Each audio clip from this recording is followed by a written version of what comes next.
Eh oui, la police a découvert que plusieurs criminels allaient quitter le pays en avion.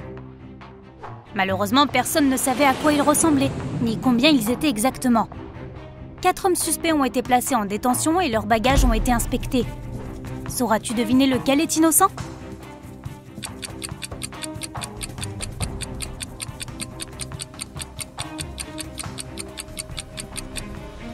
Pourquoi un homme chauve aurait-il besoin de shampoing? Une personne prétendument aveugle avec une lampe de poche? Du dentifrice mais pas de brosse à dents? Apparemment, seul l'homme à gauche n'est pas un criminel. Anne a invité ses amis à passer une semaine chez elle.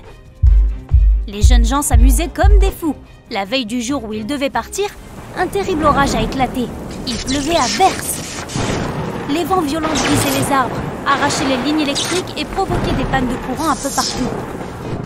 Le lendemain matin, le temps était plus clément, mais Anne a découvert que sa bague en diamant préférée, celle que sa grand-mère lui avait donnée plusieurs années auparavant, avait disparu. Elle a demandé à tous ses amis de se réunir dans le salon. « Je n'arrive pas à retrouver une chose qui m'est très chère. Pouvez-vous me dire ce que vous faisiez hier ?» Megan a répondu qu'elle avait passé la plus grande partie de la journée dans sa chambre, à lire. Walter a répondu « Je m'exerçais à la guitare électrique dans le garage. » Marie a dit à Anne qu'elle ne savait même pas à quoi ressemblait la bague. Anne a tout de suite su qui était le voleur. Peux-tu le découvrir aussi?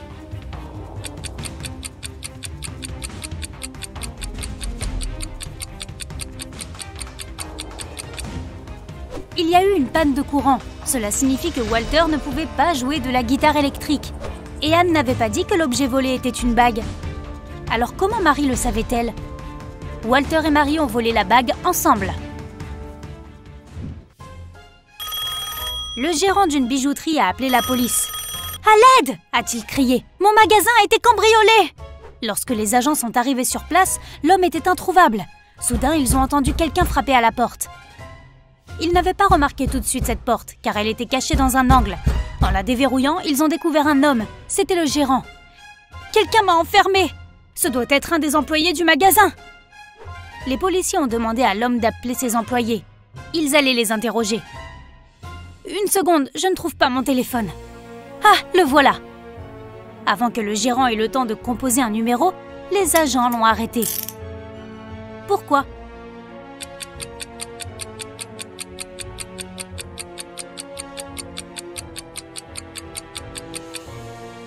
S'il était enfermé dans cette pièce et que le téléphone était posé sur le comptoir, comment avait-il pu appeler la police?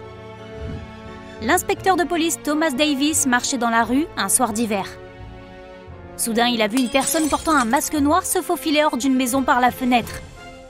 Elle portait 2 grands sacs. L'inspecteur a compris qu'il s'agissait d'un cambrioleur. Il a couru après l'inconnu, mais celui-ci a tourné au coin de la rue et a disparu.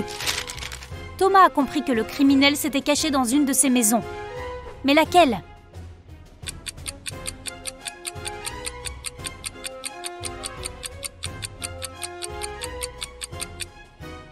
Ça ne peut pas être la maison de gauche. Il y a trop de gens à l'intérieur.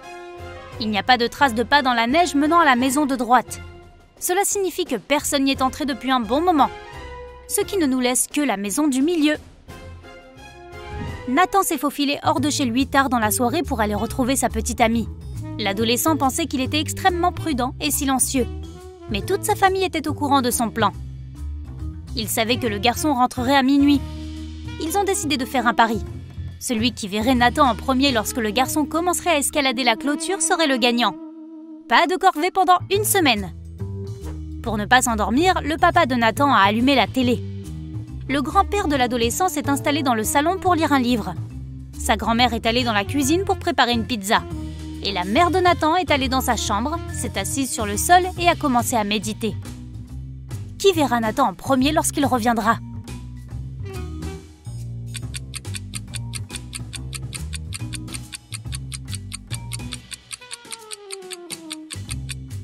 La maman de Nathan. Ses yeux seront habitués à l'obscurité et elle verra mieux que les autres. Une famille avec 2 adolescents était partie en vacances au bord de la mer. Ils vivaient dans un petit bungalow donnant sur la plage. Au début, tout se passait super bien. Mais 2 jours après leur arrivée, le fils cadet a disparu. La police avait 4 suspects. Ils ont demandé à la famille du jeune homme de les examiner. Peut-être pourrait-il reconnaître quelqu'un. La mère de l'adolescent n'a pas eu besoin de plus d'un regard pour savoir qui était derrière la disparition de son fils. Qui était-ce?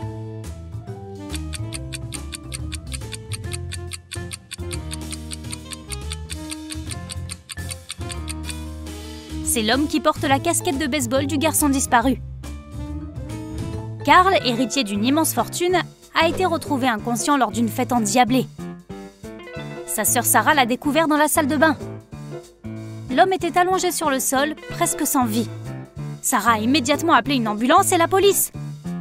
On a emmené Carl à l'hôpital. Les médecins lui ont sauvé la vie, mais le gars était toujours inconscient. Il ne pouvait pas parler. Lorsque la police a interrogé Sarah, elle leur a dit que son frère s'était senti mal. Il était allé dans la salle de bain pour se rafraîchir. Après un certain temps, elle avait entendu du bruit et était allée voir comment il allait. Carl avait dû glisser et se cogner la tête sur le lavabo. Après avoir entendu ce témoignage, les policiers ont tout de suite arrêté la sœur. Pourquoi ?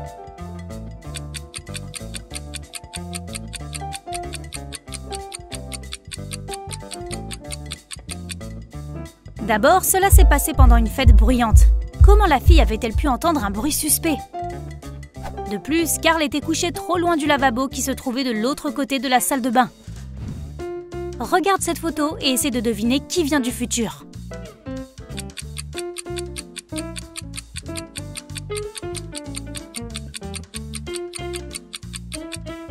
Je suis plutôt certaine qu'il n'y avait pas de lampe de poche à l'âge de pierre.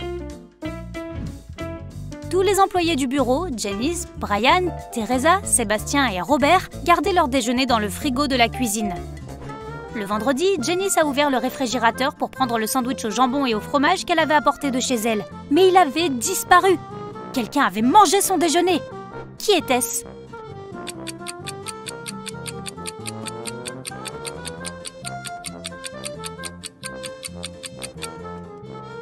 Ça ne pouvait pas être Brian. Il y a un parapluie mouillé près de son bureau.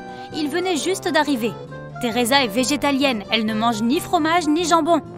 Robert est au régime et ce sandwich n'est pas léger. Cela signifie que c'est Sébastien qui avait volé le sandwich de Janice. Vilain garçon!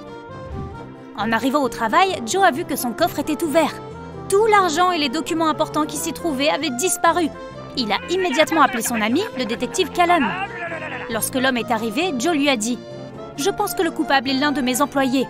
L'un d'eux a dû prendre ma clé et ouvrir le coffre. » Callum a interrogé les 3 personnes qui travaillaient pour Joe. Wayne a répondu « Je ne sais même pas à quoi ressemble ce coffre. Et bien sûr, je ne sais pas quelle clé l'ouvre. » Augustin a dit « Je suis l'assistant de Joe. J'ai la 2e clé du coffre.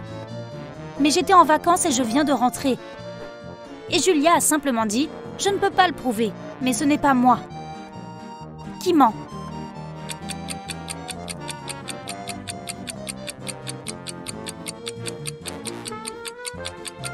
C'est Wayne. Personne ne lui a dit qu'il s'agissait d'un coffre à clé et non verrouillé par une combinaison. Alors comment le savait-il? Quelqu'un a volé plusieurs t-shirts dans un magasin de vêtements de marque. Le responsable a dit à l'agent de sécurité qu'il avait une demi-heure pour trouver le voleur. Si tu n'y arrives pas à temps, tu seras renvoyé.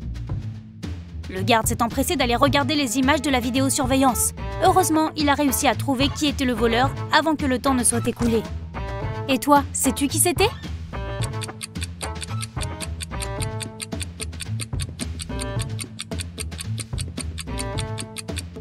C'était l'homme au pull bleu foncé. Son ventre avait grossi comme par magie tandis qu'il se trouvait dans le magasin. Il devait cacher les t-shirts sous son pull.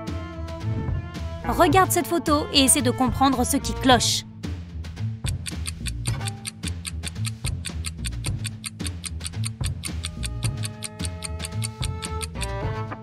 Le reflet dans le miroir est inversé. Terry faisait le tour du monde en bateau quand son yacht a été pris dans une terrible tempête. À un moment donné, il s'est cogné la tête contre le mât et a perdu connaissance. Quand il est revenu à lui, il était sur une plage. Des habitants à l'air peu amical s'étaient rassemblés autour de lui. Terry a vite compris qu'il n'aimait pas beaucoup les étrangers. Ils lui ont proposé 3 options. L'envoyer dans une grotte remplie de tarentules, le jeter dans une fosse grouillant de scorpions jaunes ou le mettre en présence de lions affamés. Que devait choisir Terry pour survivre?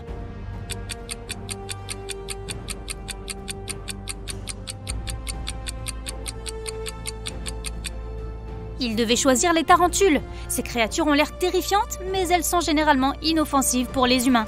Généralement.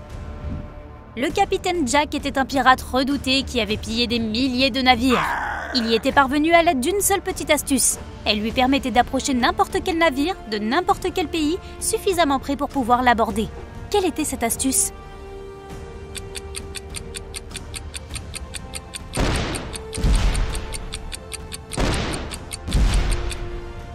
Le capitaine Jack avait une collection de drapeaux de différents pays.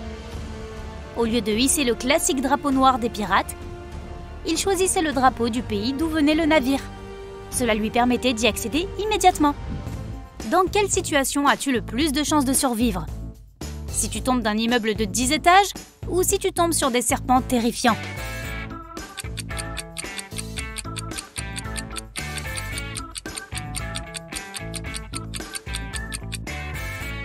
Les serpents ne seront peut-être pas venimeux. Dans ce cas, ils ne te feront aucun mal.